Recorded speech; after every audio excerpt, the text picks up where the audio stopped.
If you're watching this video, you've obviously got a keen interest in how to lead and manage teams remotely. And who wouldn't have a keen interest in this day and age? As we record this interview, 50% of people in the UK are still working from home, which means the vast majority of people are either part of a team who's working remotely, leading a team who's working remotely, or have a colleague team who they need to influence and connect with who are working remotely. So we thought we'd record this interview. For those of you who haven't met Alastair Olby before, he's my go-to expert on remote working, leading and managing remote teams.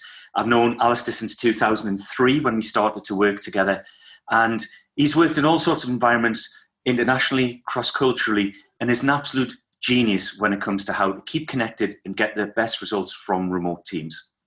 Al, thanks so much for taking the time to do the interview. We were having this conversation at the end of last week where we started to talk about how important it is for people to lead and manage their teams differently when working remotely, not to just see it as an extension of what we've always done. So from all the work you've done over the years, and I know the research you've been doing specifically during the pandemic, if there was one thing that people need to really pay attention to that they perhaps wouldn't normally when they're managing or leading remote teams, what would be the main thing, the first thing they have to pay attention to?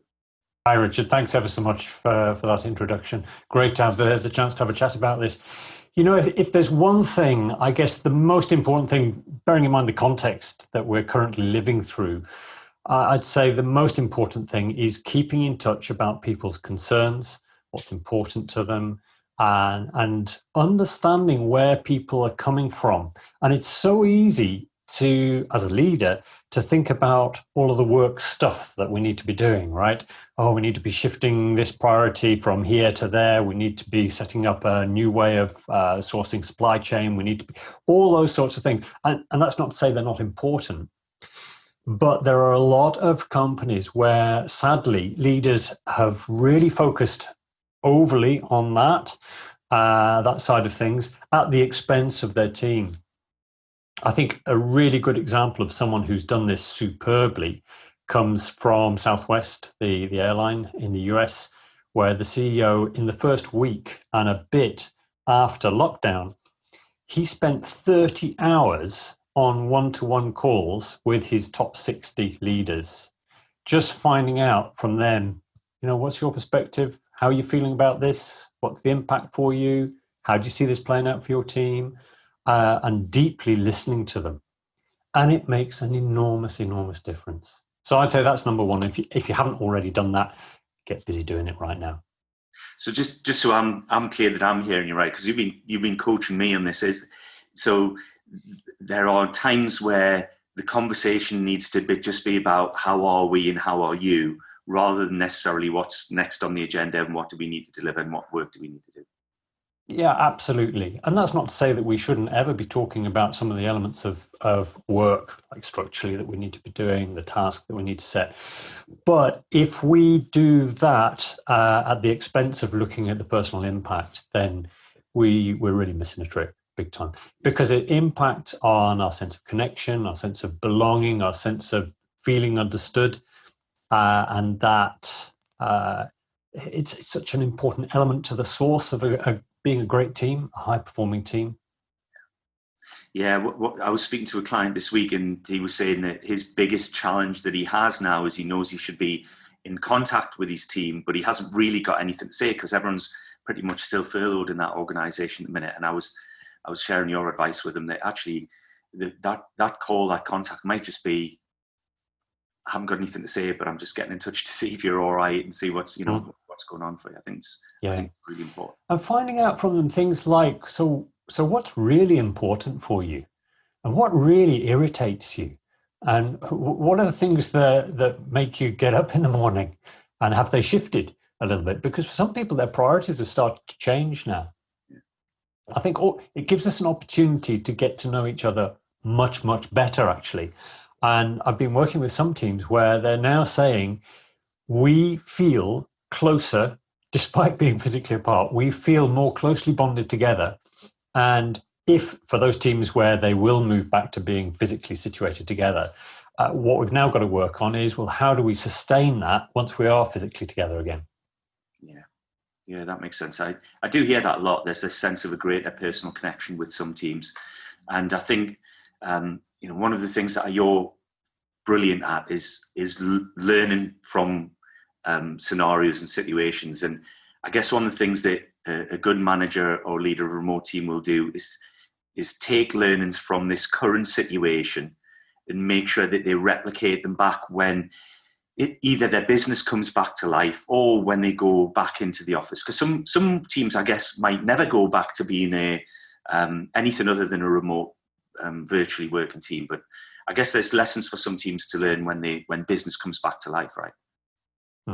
Yeah, absolutely. I think one of the challenges is that you'll have seen the post I recently put on LinkedIn around setting structures to make sure that you keep that informal conversation going despite being physically apart. And those structures are not just nice to haves that you do when morale is taking a bit of a dip or you're going through a tough time. They're things that need to be sustained long term in a team's culture. And here, I think this is a really important message for leaders.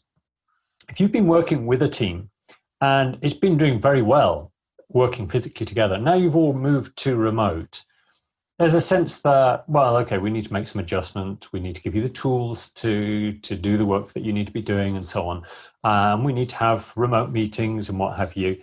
But there's a danger that we kind of carry on working in the way that we've previously been working. And before you know it, because you're not having those moment to moment, every 30 minutes walking down the corridor, just seeing how people are doing, a quick cup of coffee together, a quick catch up in the corridor, all those informal kind of interactions, because those are no longer there, it's very easy for things to start to morph without you knowing it.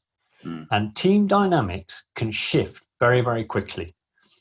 We're very experienced in setting a team culture, a group culture when we work with groups. And if you don't do that really early, a culture starts to develop and it's not necessarily the culture that you want. And it becomes harder and harder to shift it the longer you leave it. So as a leader, you need to be really proactive about setting the kind of culture that you want for your team working remotely. Culture, I would suggest, that's rich in engagement, in a sense of belonging, high performance, that you're really setting excellent standards, and you're demonstrating them, that you have ways to have really excellent meetings despite being apart. A lot of us don't particularly like going to meetings, and that's partly because a lot of meetings aren't very good. But meetings are part of our work. And if us as leaders can't create a meeting that's outstanding and leads to some really good outcomes for the team we're working with, for the clients we're serving, internal, external, and the business we're working for, then probably we should be in a different job, right? Yeah.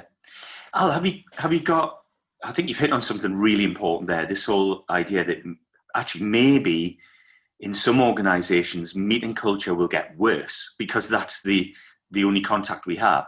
Have you got either an example of an organization or a group that you've worked with who have done meetings really well, or something that, people like me who leads a remote team, people who are watching this video, something that they should do to make sure their meetings are really good? Certainly. I think over the years, one of the companies that has done this consistently very, very well is Shell, actually. Okay. Now, Shell have had some remote teams where they're pretty much working across time zones in order to concertina production time or creation of new ideas, new technologies, new approaches. And so there'll be someone kicking off in Asia, for example, early morning, and then handing over to the Middle East, handing over to Europe, handing over to the States, and then back to Asia on a continual basis. And in those teams, they never, ever physically get to meet one another. But they have a really good structure for getting to know each other well, getting all that rich information about one another and spending a bit of time getting to understand each other, where they're coming from, their backgrounds and so on, why they have a role on the team, what expertise is that they bring to the team. And when it comes to meetings, they're very, very strict. Now, of course, the process that suits you in your organization needs to be tailored to you, your culture, what you do, and so on. So I can't see this necessarily working for everyone, but in their context, it works extremely well. And it's simply this. For the team, as soon as they've got issues that they need to put onto the agenda, it goes on to like a shared web page, intranet, that the team have access to, and they can see the things that are coming up on the agenda, and they vote for what has to be covered in the next meeting. The next meeting is only 30 minutes, and it is totally strict. There is always a facilitator for the meeting, not the team leader, a facilitator. So someone who is tasked with group process, not the task that they're tackling and the content of it. That makes a big difference. So you have a leader who's working with an internal facilitator who is helping the team tackle whatever it is they need to tackle. And of course, during those meetings, sometimes there's some interesting offshoots that come up, different ideas that need to be explored, but they are always parked and put onto the agenda for the next meeting. They're never explored during that 30-minute time slot that they've got. So they keep really stringently focused on, here are the outcomes we have to have by the end of this 30 minutes. Let's get to it. And it works very well for them. Brilliant. I'm going to, in a moment, I'm going to ask you about assumptions and the danger of assumptions and how maybe a tip of for remote leaders to combat assumptions. But one of the differences between you and I in the nearly 20 years we've been working together is that you are brilliant at responding to messages and emails and voicemails really quickly, no matter how busy you are. And I'm not always so brilliant. And I remember this probably 10 or 12 years ago now. We were working in different parts of the world at the time.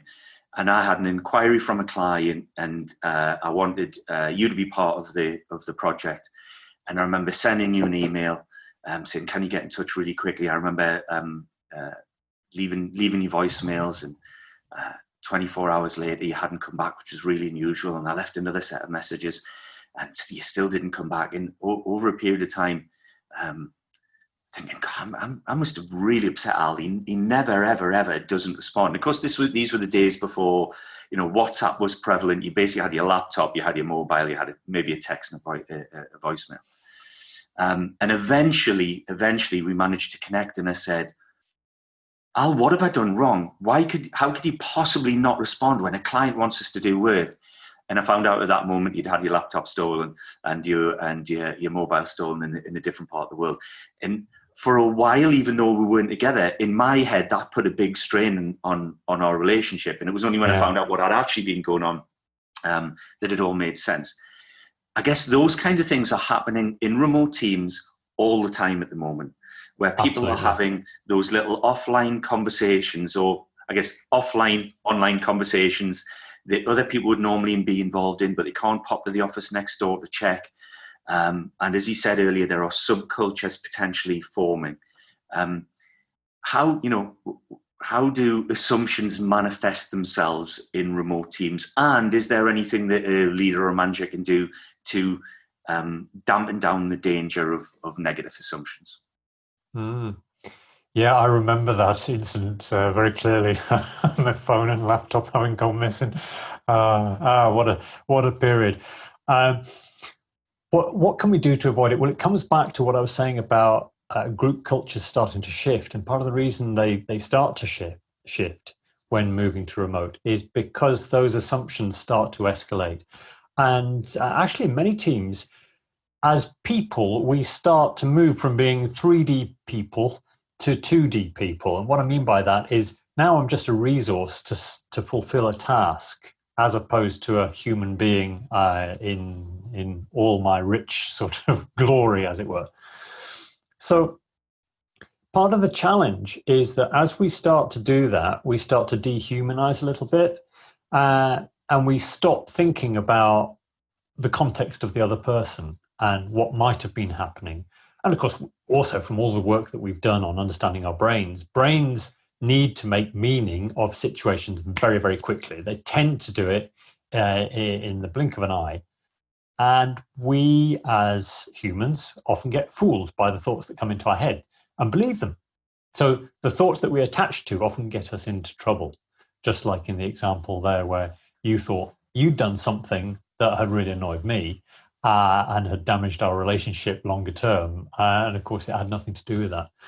So it's partly about putting yourself in the other person's shoes and thinking about what could be going on in their context, and partly reducing that 2D to 3D gap by setting up structures to ensure that you are keeping in closer contact for the most those more informal conversations, for example.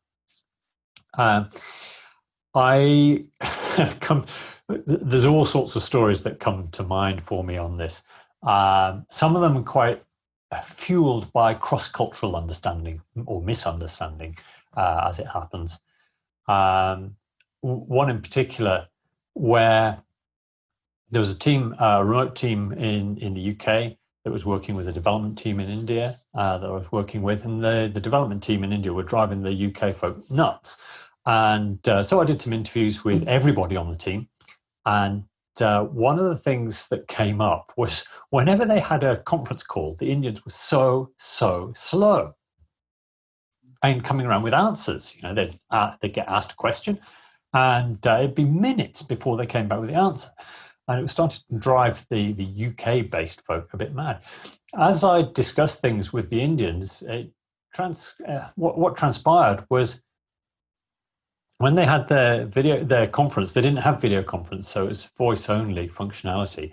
But the conference call was in a completely different part of the office, and they didn't have access to the system they were developing from that office. So every time they got a question asked from the conference place, they would have to leg it all across about a minute, actually, to get to the office, log in, find out the answer, come running back, and that's why the delay was happening. The Brits had no idea about that. They were making the assumption that the Indian team were just really, really slow. So the more probing you can do to find out, well, what assumptions might I be making about their context, the better. And of course, our unconscious biases start to get us into trouble too. I was on a call recently with a group of clients, and there was a baby crying in the background. And one of the people on the call asked a female member of staff who'd recently had a baby if she could go on mute, please, because her baby was keeping everybody, it was distracting us. And the reply came back, "That's not my baby. My baby's fast asleep. It's Dave's." Oh dear. And all of those little things, if they start to happen, drip, drip, drip, drip, they start to impact on relationships. They start to impact on dynamic within the team. And I guess if you've had an amazingly, brilliantly connected and high-performing team who have then become a remote team, hopefully, you still need to do work on it, but hopefully they may, overcome some of those challenges because they know each other really well, probably trust each other. That's not to say cracks won't appear, but hopefully less so. I guess what I'm hearing from this is if you had a team where perhaps the relationships weren't already incredibly strong, then it's even more important that you pay attention to the relationships, the subcultures that might be growing. And as you say, putting both structures in place for the business stuff, but also increasing the amount of time that you're spending on a human level with those teams. Yeah. And structures to make sure that connection happens. It's not solely the structures for the work that needs to be done and the tools that are needed for the work that needs to be done. It's the structures that ensure that you keep in touch on a closer one-to-one basis as much as possible. And, I think this partly comes back to the number one thing as we go through this very challenging period, and that is for the leader to show vulnerability and not to be like with their flak jacket on. Everything's fine here. We'll battle through.